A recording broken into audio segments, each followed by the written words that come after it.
بسم اللہ الرحمن الرحیم۔ قرآن سننا پوڈکاسٹ۔ بسم اللہ الرحمن الرحیم، والصلاة والسلام علی سید الانبیاء مرسلین وعلی آلہ واصحابہ اجمعین علی یوم الدین۔ قال عز وجل فی قرآن المجید، قال لقمان لابنہ وهو يعظه يا بني لا تشرك بالله ان الشرك لظلم عظيم، صدق اللہ العظیم۔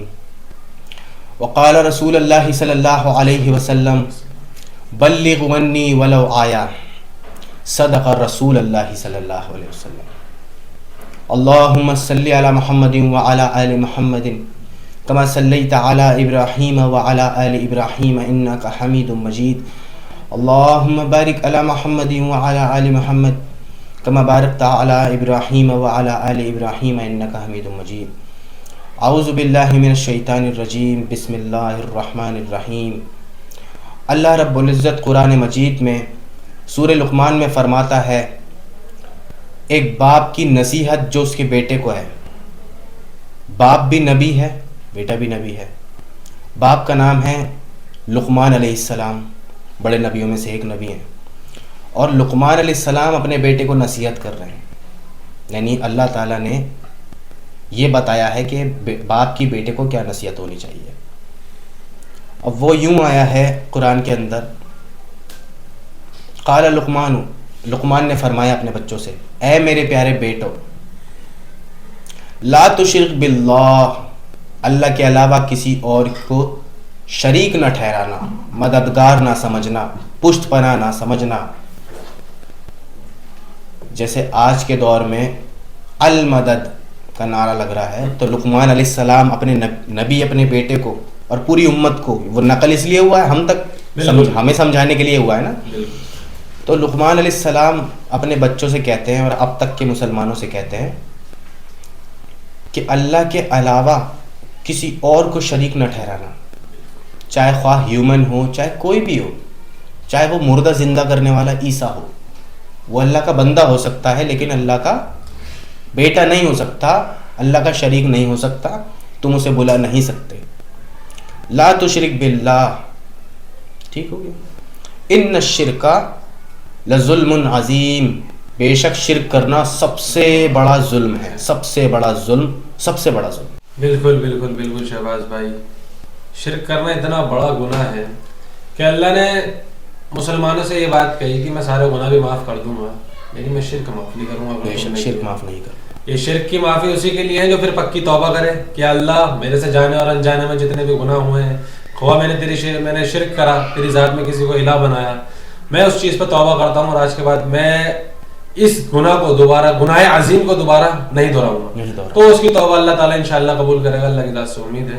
آپ نے یہ آیت کوٹ کری اور کتنی خطرناک آیت ہے یہ سننے والا سنے اور اسے سمجھنے والا سمجھے۔ اگر وہ سمجھ جائے گا تو اسے خود پتہ چل جائے گا کہ اس میں جو شرک کے الفاظ ہیں نا، جو شرک کرنا سب سے بڑا ظلم ہے، اگر وہ یہ چیز سمجھ جائے گا تو انشاءاللہ اللہ کی ذات سے امید ہے کہ وہ دوبارہ تو شرک نہیں کرے گا۔ خواہ کوئی چھوٹے موٹے گناہ تو کر ہی لیتا ہے، ایک انسان ہے، کچھ بھی ہے۔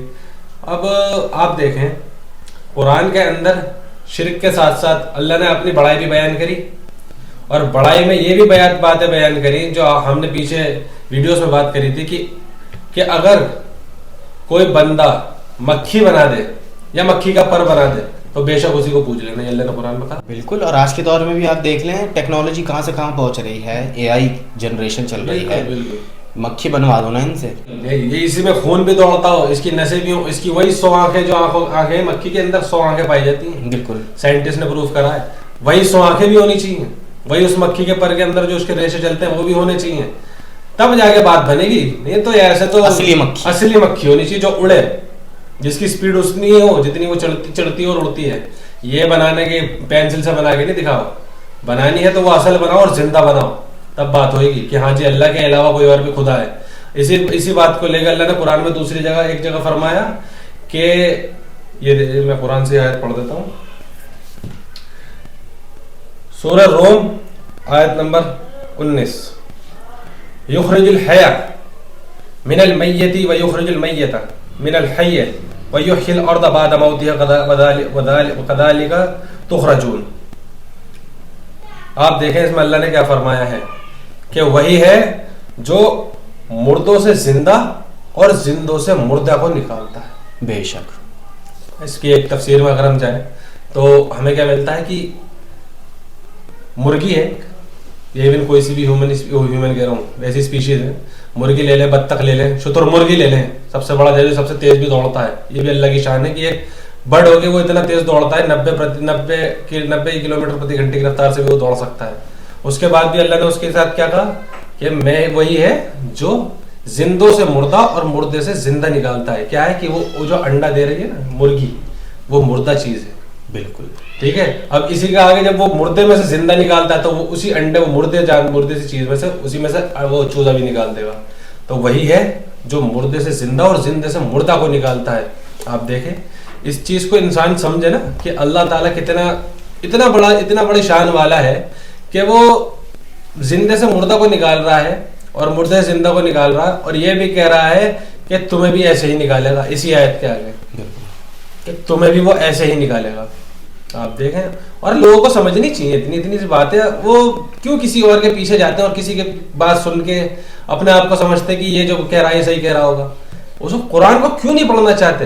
ابھی میں آپ کو ایک حالی کا بالکل میں 2 دن پہلے کا بھی قصہ بتاؤں گا آپ کو. میں نماز پڑھ رہا تھا، اس نماز میں 2 بچے، ایک کی عمر تقریباً 8 سال ہوگی، ایک کی 10 سال ہوگی. تو وہ 10 سال کا بچہ وہ 8 سال کے بچوں کو سکھا رہا تھا، ایون ایگزامپل دے رہا تھا. وہ ایگزامپل دے رہا تھا کس چیز کا کہ ہم اللہ سے ڈائریکٹ مانگیں گے تو ہمیں ملے گا نہیں. تو آپ یہ سوچیں اسے بچوں قرآن نہیں پڑھایا گیا کہ اس قرآن میں کیا لکھا گیا ہے، اسے یہ پڑھایا گیا، اس کے بڑوں نے اسے یہ پڑھایا کہ ڈائریکٹ اللہ سے مانگو گے تو نہیں ملے گا، کسی کے تھرو مانگو گے تو مل جائے گا. آپ مجھے ایک بات بتائیں، جب اللہ خود کہہ رہا ہے کہ میں تیری شارخ سے زیادہ قریب ہوں تو کس کی ضرورت ہے کہ اللہ کے سوا کسی اور سے مدد مانگے یا کسی کو اپنا ذریعہ بنا لے؟ یہ جو آپ کسی کا لفظ استعمال کر رہے ہو اس کسی میں کسی کو لانا چاہتا ہوں. جی بالکل لائیں. اس سے مراد یہ کہ کوئی ایسی چیز جو اس دنیا کی نہیں ہے، جنتوں میں سے ہے. اس دنیا میں یعنی خانہ کعبے کے پاس ایک حجرت اسود پایا جاتا ہے. بالکل. اور اس پر اجماع امت ہے، پوری دنیا کا مسلمان یہ مانتا ہے، اور حدیث سے پروف ہے، رسول اللہ کی حدیث ہے، صحیح حدیث ہے. وہ پتھر جنت کا پتھر ہے. بالکل. ٹھیک ہے. ہمارے نبی نے جب وہاں طواف کرا، خانہ کعبہ کا طواف کرا تو اس کو چوما. ٹھیک ہے. لیکن بخاری کے اندر حدیث آتی ہے 1597، حدیث نمبر 1597 ہے کہ حضرت عمر رضی اللہ تعالی عنہ وہاں سے گزر رہے ہیں اور وہ حضرت اسود کو چوم رہے ہیں اور چوم کر کہہ رہے ہیں کہ اے حضرت اسود تو ایک پتھر ہی تو ہے، تو نہ مجھے کچھ صحت دے سکتا، نہ تندرستی دے سکتا، نہ مجھے کوئی شفا دے سکتا، نہ برائی دے سکتا، نہ اچھائی دے سکتا، دینے والا صرف اللہ ہے. میں نے تجھے اس لیے چوما کیونکہ رسول اللہ نے تجھے چوما تھا. یہ تماچا ہے ان لوگوں پہ جو یہ کہتے ہیں کہ کعبے کی طرف جا کے ہم اس پتھر سے دعائیں مانگتے ہیں. یہ تماچا ہے ان لوگوں پہ، سن لیں یہ سب. اس کے علاوہ یہ تماچا ان پہ نہیں ہے جو بزرگوں سے مانگ رہے ہیں. بالکل ان پہ بھی تماچا ہے، مانگ رہے ہیں. بالکل. چادریں چڑھا رہے ہیں قبروں پہ. ان لوگوں نے، یہ علماء سو ہیں، اور علماء سو قرآن کے اندر اللہ تعالیٰ نے کہا ہے اس کتے کو جس کی زبان لٹکی رہتی ہے دولت کے لیے، وہ علم بیچتا ہے دولت کے لیے. آپ ابھی دیکھیں مسجد کے اندر بھیڑ دیکھیں آپ، جو اللہ تعالیٰ کو نماز پڑھنے کے لیے، اللہ تعالیٰ کے لیے آتے ہیں لوگ سجدہ کرنے کے لیے، ان کی تعداد دیکھیں، اور ان کی تعداد دیکھیں جو چادریں چڑھانے کے لیے جاتے ہیں مزار پر. انہیں یہ بھی نہیں پتا ہوتا، ایک سادہ مسلمان کو آج کے دور میں یہ بھی نہیں پتا کہ کتنا بڑا شرک کر رہا ہے وہ چادریں چڑھا کر. یہ چادریں چڑھانے والا بزنس ہو چکا ہے. میری بات سے بزنس کی وجہ سے ہی تو علماء سو کیا کرتے ہیں، دین کو جو ریئل اسلام ہوتا ہے یا کوئی سا بھی دھرم ہوتا ہے اس کو توڑ مروڑ کر کے بزنس بناتے ہیں. ایک لبادہ اوڑھتے ہیں دھرم کا، اس لبادے کو اوڑھ کر کے وہ آگے. دیکھو نبی کی نصیحت کیا ہے، حضرت لقمان، میں نے ابھی کوٹ کری ہے سورہ لقمان کے اندر، حضرت لقمان علیہ السلام اپنے بچوں کو فرما رہے ہیں کہ لا تشرک باللہ، اللہ کے ساتھ کسی کو شریک مت کرنا. آپ مجھے ایک چھوٹی سی بات بتائیں، اور میں توجہ چاہتا ہوں اس بات پر کہ اتنے بڑے ولی، سو کالڈ ولی جو لوگوں نے بنا رکھا ہے ولی، ان کو اتنی بھی تعلیم نہیں تھی کہ رسول اللہ نے پکی قبریں توڑوائی ہیں مولا علی سے کہہ کر. بالکل. اللہ کے رسول نے فرمایا قبروں کو پکا مت بناؤ، قبروں پہ مقبر بن کے بیٹھو مت، قبر کے اوپر مقبرہ مت بناؤ. حدیثیں موجود ہیں نا، صحیح مسلم کے اندر ملتی ہیں نا، بالکل ملتی ہیں. اللہ کے رسول صلی اللہ علیہ وسلم اپنے زندگی کے آخری ہفتے میں شدید بخار کے اندر لیٹے ہوئے تھے. تو آپ کی بیوی حضرت عائشہ جو ہیں وہ دوسری کسی سے بات کر رہی تھیں، تو انہوں نے بات کرتے کرتے کہا کہ انہوں نے کوئی مطلب دوسری قوم کی جگہ کو دیکھا، تو کہنے لگی کہ انہوں نے تصویر لگائی ہوئی تھی اور وہاں وہ پوج رہے تھے. اللہ کے رسول نے جب یہ بات سنی تو آپ امام الموحدین تھے، آپ رسول تھے اللہ کے آخری رسول. آپ نے ہم تک یہ بات پہنچائی، ہمیں سمجھایا آج تک کے لوگوں کو، اور ہم بھی آگے بات پہنچائیں گے. اللہ کے رسول نے شدید بخار میں اپنی چادر ہٹائی منہ پہ سے اور فرمایا یہی ان کی خرابی تھی کہ وہ نیک لوگوں کے مرنے کے بعد ان کی قبر بنا دیا کرتے تھے، پھر ان سے مانگنا شروع کر دیتے، ان کو پھول چڑھانا، ان کو چادریں چڑھانا شروع کر دیتے تھے. جو اس دنیا سے جا چکا ہے، مر چکے ہیں، مٹی میں مٹی ہو چکے ہیں، ان سے کیسے مانگا جا سکتا ہے؟ تم شہید کے نام پر ڈھونگ مچا رہے ہو کہ شہید زندہ ہے، شہید زندہ ہے. شہید قبر کے اندر تھوڑی نا زندہ ہے، اس چیمبر کے اندر، وہ تو اللہ کی جنتوں میں زندہ ہے. اگر زندہ ہے تو اس کی روح زندہ ہے. اللہ کے کہنے کا مطلب تو یہ تھا. اور جسم اگر زندہ ہے تو صرف حیات نبی، نبیوں کا جسم زندہ ہے تو جسم زندہ ہے سے مراد روح اندر ہے اور وہاں آکسیجن لے رہے ہیں وہ. یہ والا مطلب تھوڑی نا ہے اس کا. اس کا تو یہ مطلب ہے کہ ان کو جسم کو کیڑا ٹچ نہیں کر سکتا، قیامت کے دن تک سلامت رہے گا. یہ مطلب تھا. یا یہ مطلب تھا کہ تم جب چاہو جو بھی مصیبت ہو، حسن حسین شہید نہیں ہو سکتے، میں ہوں، میں بتا دوں گا کیا کرنا ہے، قبر میں لیٹا ہوا ہوں، سو رہا ہوں، مجھے بتا دینا. کتنی زیادتی ہوئی ہے آپ علیہ السلام کے جانے کے بعد. دیکھو حضرت عثمان ابن عفان رضی اللہ تعالیٰ عنہ کو کتنا مظلوم شہید کیا گیا ہے. کیا اللہ کے رسول بتا نہیں سکتے تھے اندر سے کہ کیا کرنا ہے کیا نہیں کرنا اگر وہ زندہ ہے قبروں کے اندر؟ تو موت کا مطلب ہے اس دنیا سے کنیکشن کٹ. نہ کوئی مانگ سکتا ان سے، نہ ان تک کوئی بات پہنچا سکتا. میں تمہیں دلی کی بات بتاؤں، دلی کے اندر جو مزار ہے، ہر طریقے کا گانجا اس مزار پہ پیا جاتا ہے، اسمیک پی جاتی ہے، چادریں چڑھائی جاتی ہیں. اتنے بدتمیز لوگ ہوتے ہیں وہ، انہیں اسلام کا الف بھی نہیں پتا ہوتا، قسم خدا کی. اس بات کو ڈیفینڈ بھی کرتے ہیں نا، وہ یہ کوشش نہیں کرتے کہ وہ اس سب کو ختم کرائیں وہاں جا کے. جیسے کہ یہ گانجا، یہ چرس بکنے والی بات، کیونکہ ان کے دکانیں چل رہی ہیں اس چیز سے کہ اس کو ختم کرا دیں گے تو ہماری دکانیں بھی بند ہو جائیں گی. یہ اسے بند بھی نہیں کراتے اس چکر میں اس کو. تو میں یہ کہنا چاہ رہا ہوں کہ جو اتنا بڑے ولی تم نے ڈکلیئر کر رکھے ہیں، ہر فرقے نے اپنے اپنے ولی ڈکلیئر کر رکھے ہیں، اگر تمہارے ولی عالم تھے تو کیا ان تک یہ حدیث نہیں پہنچی تھی کہ اپنے بچوں سے شرک کروانا ہے یا اپنے مریدوں سے شرک کروانا ہے یا نہیں کروانا؟ انہوں نے اپنے بچوں کو یا اپنے مریدوں کو نہیں سمجھایا؟